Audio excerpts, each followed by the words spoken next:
Hi guys, in this video, I will show you how to create a Roblox group chat.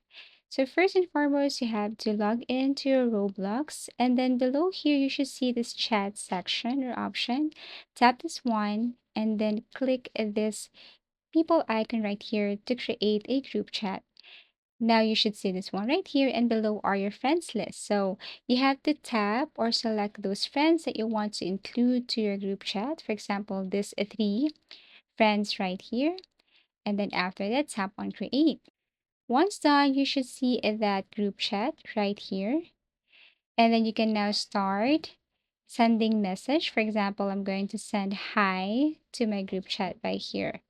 Apart from that, you can also edit or rename your group chat name right here. So tap this one, tap on the settings icon, click this.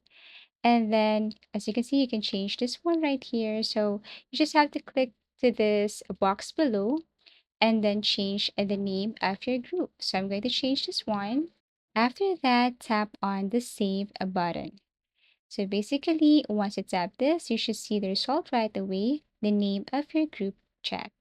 Thank you so much for watching and see you again in our next video tutorials.